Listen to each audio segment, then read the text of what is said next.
Hi guys, how is everyone doing? I hope you're okay.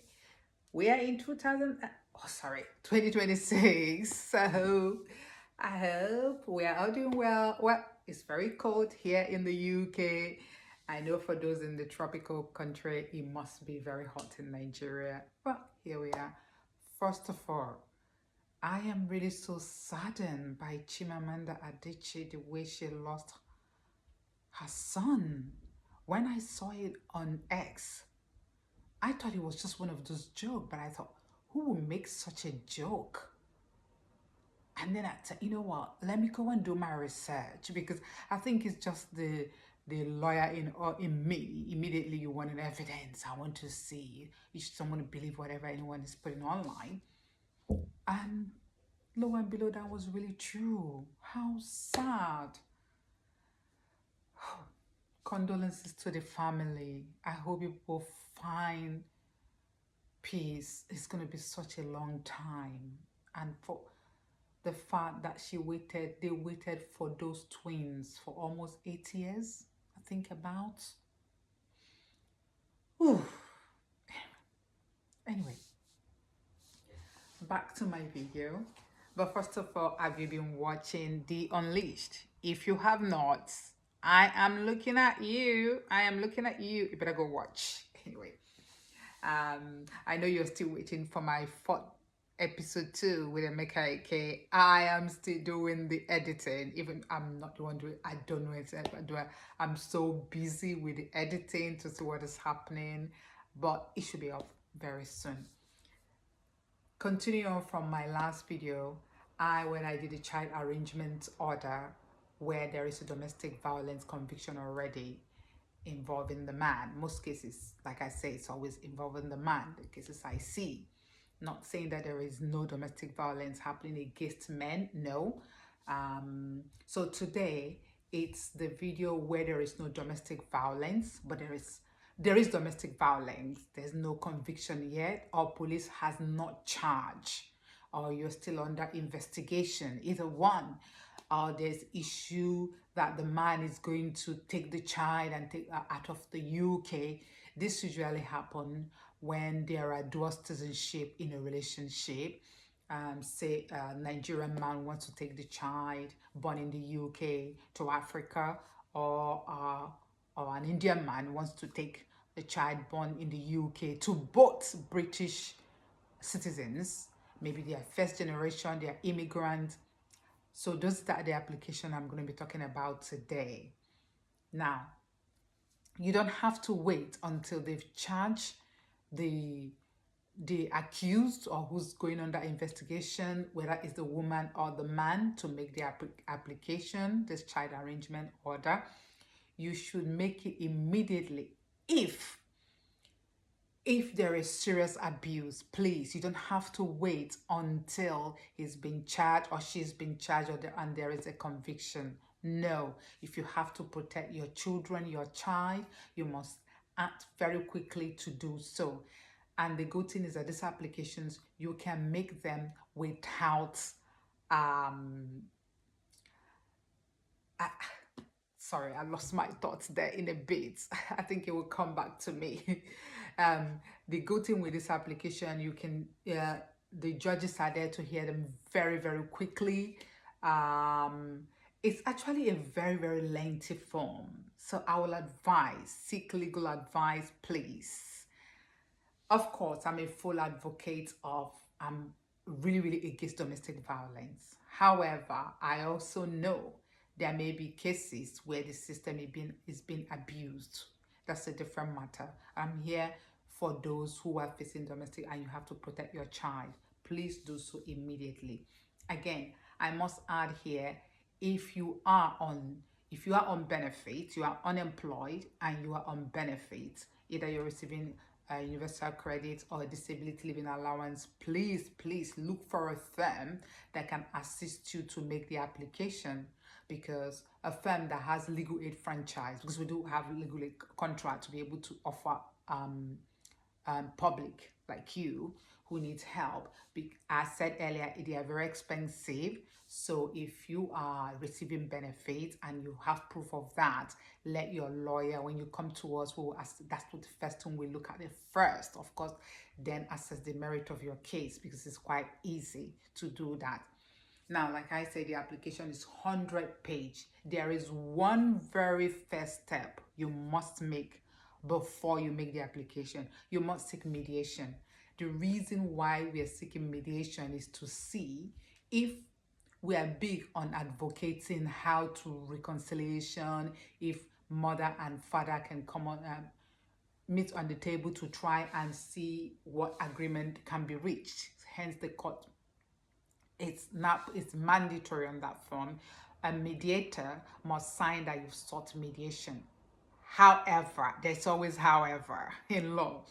There are occasions, there are exemptions. You have to look at those exemptions. If there's risk, serious, the child is at risk, husband or partner, whoever, woman, it's going under investigation, is going to be charged, going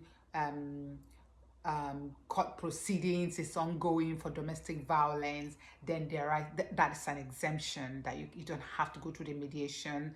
And then, but the mediator must sign it and of course tick which one is applicable, why you are being exempt.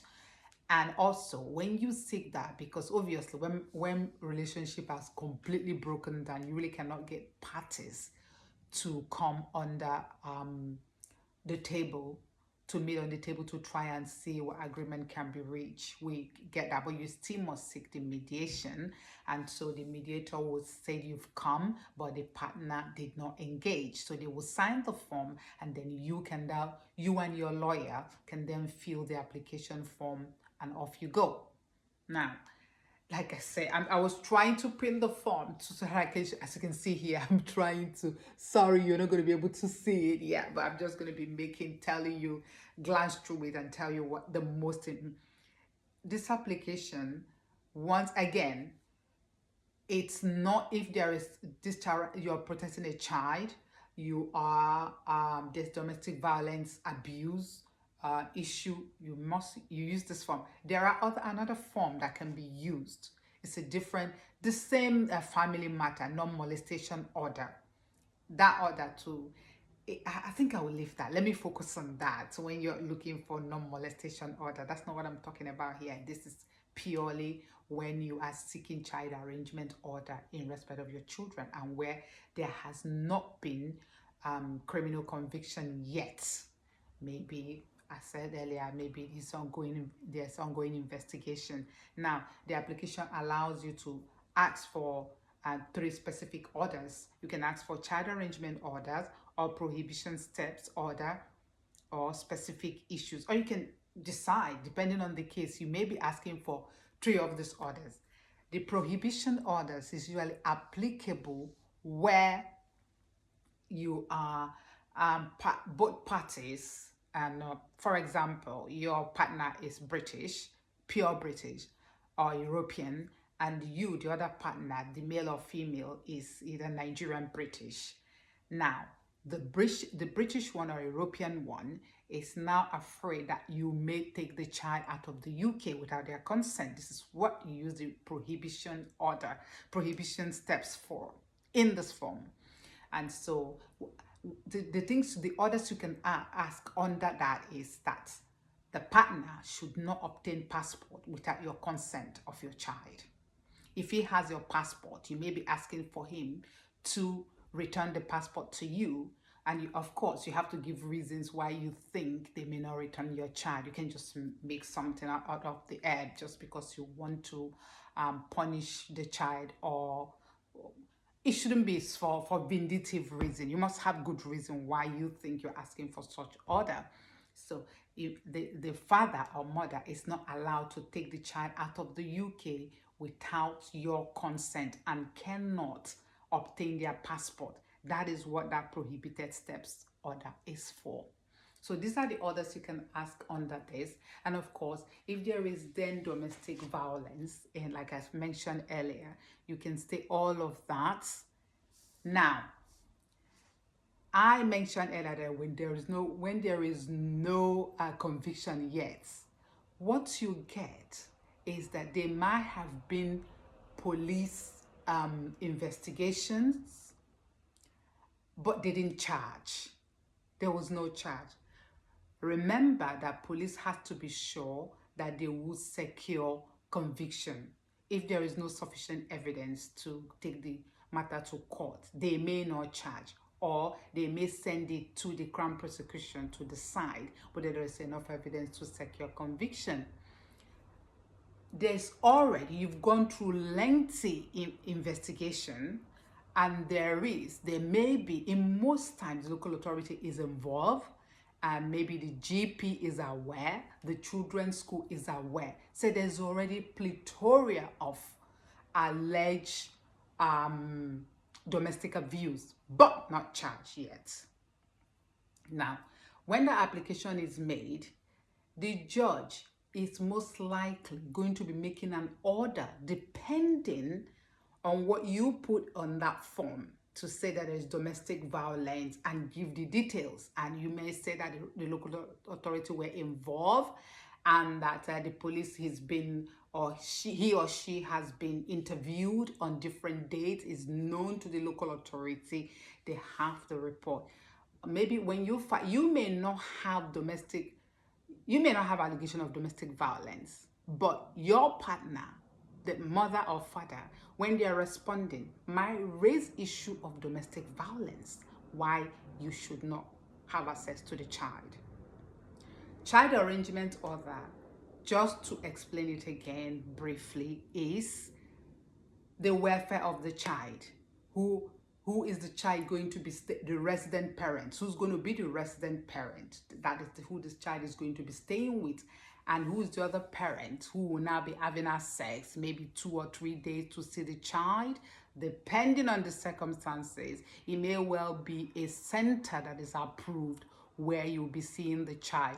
Or if you're satisfied, you've given your address and they've carried out assessment of the address and they're satisfied that it will be safe for the child, then maybe they can then allow you to take your child overnight. Sometimes it's not overnight. It starts by maybe you spending some hours, a day or 2 days, 1 day with a child, and you see how you progress. Like, these things are very complicated. It depends on the issues. No one case fits all. No. Not there's nothing that fits all. You just have to assess each case based on what you have. And so, depending, you may not be asking for, you may have not raised the issue of domestic violence. You just want to be in your child's life or children's life. But your partner may now raise, because they have to respond to the application. Now, if there are issue of domestic violence raised, the judge, of course, the first thing is to see CAFCAS, and then where they will write a report, because that's the first point of call. Their local authority, they work social workers who will be able to write to the judge that this family is known to them or not. If the family is known to them, but there's not been a charge yet, we are proceeding. There will be a series of hearing, depending on what happens at the first. Before you get to the final hearing, you may have had about 3 or 4 hearings, because you're now going towards fact finding, which is the final hearing. Now, why the judge is going to be making a fact finding is because there is no charge of domestic violence, no conviction yet. So the judge is now left to do fact finding based on the schedule of allegations, which would normally limit to 13. You cannot be, otherwise we will be in court all day. So you will put your allegation, the person who made the application or the person responding will put the allegations, and then you will respond. And then there will be a column where the judge will make their final finding based on the evidence. Now, that I'm just jumping to the last stage of the hearing, which is the fact-finding hearing. We call it final hearing. There are a series of procedures in between, where the judge would have made an order. I want that police investigation report. Yes, the judge will make the order and ask the police to disclose that. And also will require you to get record from the school if there is any, and if they're nowhere with the local authority, because the judge is trying to see the pattern of behavior between both parties, between parents, what has been happening, who's making this allegation, because there is no criminal conviction. So the judge is now, the family court is now meant to find out based on what you and your spouse say. I must say here now, please, domestic violence is not limited to where you are physically abused. It could be verbal, sexual, financially. The list is it's non-exhaustive. It's, new things come, people can use your social media, your text messages, any form. Seek legal advice. Do not suffer in silence, especially when children are involved, because no child should be made to witness domestic violence. It's damaging. It does not help their well-being. It stays with them for life, which is why we try to act as fast as we can when children has been exposed to when again, I'm not saying that men are not victims, but most of the time, from my experience, it's usually the women and children who are victims of domestic violence. Hence, so all of this have to happen. Of course, the judge is giving directions. When you give such documents, witness statements are going to be exchanged. These are also, I'm just going to cut all of that off to tell you these are in between before we get to the stage of the fact finding, because the judge is going to get to the root of it to try and make a decision that is best for the children, especially the children. The children are paramount. Their best interest trumps whatever father or mother wants. So that's the issue that I thought I should revisit in part 2 of this video, where there is no domestic violence conviction or domestic assault or anyone, where it's simply counter allegation, husband or partner, wife is making allegation, the other one has to respond, and now we are now left to bring these issues to the courts. Father has lawyers, mother has lawyers, bringing their evidence for the judge to decide who has really behaved. Is there issue of domestic violence? And if there is, who is the perpetrator? Who was the person actually making the domestic violence happen against the other party? That's what I'm trying to say. I am trying to make this video very, very short. I hope you find it very helpful. One of these days, I'm definitely going to go back to Nigeria and try and set up a law firm, because I see all these things I've said is very, very available in Nigeria. But sadly, because I've now done Nigerian law school and know if they are available in Nigeria, sadly, these laws are available. But of course, we know it only works for the rich, the powers that be. And keep hoping one day where it will be available for every one of us. You can bring your case, whether you're a man or woman, children, bring your case to be heard for the judge to make the decision that best, because if it is possible, the court is not there to exclude the main what the court is seeking to do is not exclude any parent from their child's or children's life. No.